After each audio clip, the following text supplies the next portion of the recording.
جی السلام علیکم، میں ہوں شام خانہ ہمدانی اور آپ دیکھ رہے ہیں میرے یوٹیوب چینل. جیسا کہ آج سے 2 دن پہلے عمران خان کو توشہ خانہ کیس میں اریسٹ کر لیا گیا اور ان کو سزا بھی سنائی گئی ہے، اور ان کو اریسٹ کر کے بتانا یہ تھا کہ ان کو اڈیالہ جیل میں رکھا جائے گا، بٹ ان کو ابھی اڈیالہ کی بجائے اٹک ڈسٹرکٹ جیل میں رکھا گیا ہے. تو اب سچویشن یہ ہے کہ صحافیوں کو بھی رپورٹنگ کی اجازت نہیں دی جا رہی، صحافیوں کو بھی اٹھا لیا جا رہا ہے وہاں سے، اور بہت سارے خدشات ہیں جو کہ لوگ اپنے ظاہر کر رہے ہیں. اس مسئلے پہ جب پی ٹی آئی کا موقف لیا گیا یا انہوں نے بتایا موقف پیش کرنے کی کوشش کی، تو ان کا کہنا تھا کہ عمران خان کو 9/11 کے سیل اور سی کلاس سیل میں رکھا گیا. حالانکہ کچھ خبریں یہ بھی تھیں ان کو بی کلاس سیل میں رکھا گیا ہے اور وہاں سے اڈیالہ منتقل کر دیا جائے گا. کچھ اس طرح کا نہیں ہوا.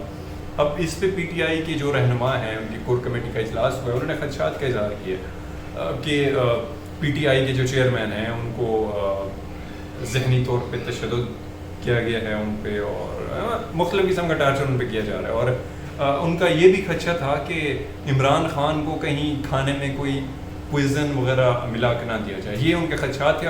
اور سب سے بڑا ان کا جو ایک مطالبہ تھا اور جائز بھی ہے، وہ گئے عمران خان کو ملنے اڈیالہ جیل میں، بٹ ان کو ملنے نہیں دیا گیا، ان کو واپس بھیج دیا گیا. کیونکہ اب ان کا موقف یہ ہے کہ جب تک ہم عمران خان کے جو سگنیچر ہیں وکالت نامے پہ، جب تک ہم ان کے سگنیچر نہیں لیں گے، تب تک ہم کوئی اپیل جا کے دائر نہیں کر سکتے ہائر کورٹس میں، جو کہ انہوں نے کرنی تھی.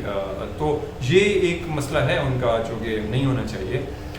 بٹ یہ ہے کہ وہ جائیں گے، پٹیشن دائر کریں گے اور عمران خان سے ملنے کی درخواست کورٹ سے کریں گے، اور کورٹ سے ان کو اجازت مل جائے گی. اور آگے اب یہ جو ہفتہ ہے پی ٹی آئی کے لیے، یہ ہفتہ بہت ہی ایک کریٹیکل ہے، اور کوشش یہ کی جائے گی کہ اس ہفتے کو پورے کو لٹکایا جائے، اس معاملے کو لٹکا دیا جائے، اور اس کو جتنا بھی لنگ اور آن کیا جا سکے گا کریں گے.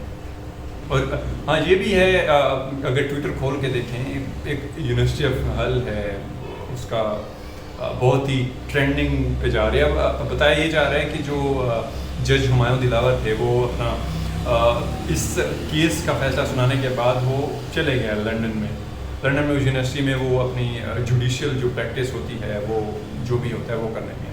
اب لوگوں نے ایک نئی کمپین شروع کر دیا. لوگوں نے اس یونیورسٹی کے اسپیشل جو ای میل ہے یا لیٹرز ہیں، جو بھی اس یونیورسٹی کو لیٹر لکھنا شروع کر دیا کہ آپ اس بندے کو کس طرح آپ ٹرین کر سکتے ہیں، جس کا جو ایک فیصلہ ہے وہ بہت ہی ایک انسرٹنیٹی پیدا کر کے گیا وہ یہاں پہ. اور ملک میں انارکی کی سچویشن ہے، اور اس نے جس طرح اس نے وکلاء کو سنا ہے یا ان کے موقف کو اس نے اگنور کیا ہے، کس طرح آپ اس کو کر سکتے ہیں. یہ ایک نئی کمپین چل پڑی ہے، اور اس طرح یونیورسٹی پہ پریشر ہے. اب دیکھیں اس کا کیا ایفیکٹ ہوتا ہے اور پریشر کا، اور کہاں تک یہ سسٹین کر سکتے ہیں. اچھا، اگلی بات یہ ہے کہ آپ کو پتا ہوگا رضوانہ تشدد کیس، انتہائی افسوسناک خبر ہے، جولائی کے اینڈ میں سامنے آئی تھی. سول جج کی اہلیہ نے تشدد کیا تھا، اور بچی کی سچویشن بہت ہی کریٹیکل تھی. اور بچی کی سچویشن اتنی تھی کہ اس کے سر میں کیڑے پڑ گئے تھے اور ہڈیاں ٹوٹ گئی تھیں، اور اس کو سچویشن اتنی لو تھی کہ اس کو کچھ دن کے لیے وینٹیلیٹر پہ رکھا گیا، وینٹیلیشن پہ تھی وہ بچی. اور اب کچھ بتایا جا رہا ہے کہ اس کی سچویشن کچھ بہتر ہے، اور بتایا یہ بھی جا رہا ہے کہ اس بچی کو زہر دیا گیا اور پتہ نہیں کیا کرنے کی کوشش کی گئی. تو اس کے بعد کل جے آئی ٹی میں پیش ہوئی وہ جو سول جج کی اہلیہ تھی، ان کو جے آئی ٹی میں شامل تفتیش کیا گیا، ان سے پوچھا گیا، پوچھ گچھ ہوئی.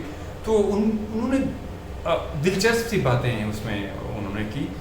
سب سے پہلے تو انہوں نے جو جے آئی ٹی تھی اس کو انہوں نے سیٹسفائی نہیں کیا، ان کے جو آنسرز تھے یا جو بھی تھے.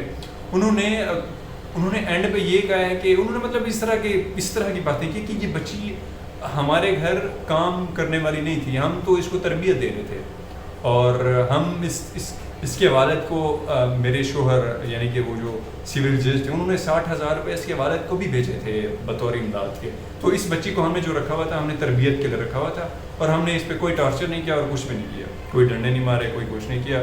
ہاں وہ بچی کو پتہ نہیں کیا ہوا، خلائی مخلوق آئی، اور وہ یہ اس طرح وہ بچی کے ساتھ بہت ہی افسوسناک ہے بیان. ایک تو آپ نے زیادتی کی ہے اور آپ پھر ایڈمٹ نہیں کر رہے. خیر اس کے بعد پھر آج کی جو ڈیولپمنٹ ہے اس کیس کے حوالے سے، وہ یہ ہے کہ انہوں نے پھر، کیونکہ پہلے انہوں نے ضمانت لے رکھی تھی گرفتاری سے قبل از وقت، تو وہ ضمانت پہ تھی. تو تو آج جب انہوں نے پھر ریکویسٹ کی بیل کی تو وہ ریجیکٹ ہو گئی. تو ریجیکٹ ہونے کے بعد اب ان کو اریسٹ کر لیا گیا. اب دیکھتے ہیں آگے اس کیس کا کیا بنتا ہے. کچھ امید نہیں لگائی جا سکتی کیا ہو سکتا ہے, کس طرح ہو سکتا ہے. بس ہم دعا کر سکتے ہیں کہ کچھ ہو جائے. اور بچی بھی تڑپ رہی ہے, اس کے والدین بھی تڑپ رہے ہیں کہ ہمیں انصاف چاہیے, انصاف چاہیے. انصاف کی توقع تو ہر کوئی لگاتا ہے, بٹ ہمارا جو جوڈیشل سسٹم ہے اس کی جو تاریخ ہے, میرا نہیں خیال ہم کچھ اچھے کی توقع کر سکتے ہیں. بٹ یہ ہے کہ ہوپ فلی کیا پتہ اس میں کچھ ہو جائے, لیکن امید نہیں ہے. لیٹس سی, دیکھتے ہیں کیا ہوتا ہے. تو یہ ہے کچھ آج کا خبر نامہ. باقی انشاءاللہ ملتے ہیں اگلی ویڈیو میں. جزاک اللہ, اللہ حافظ.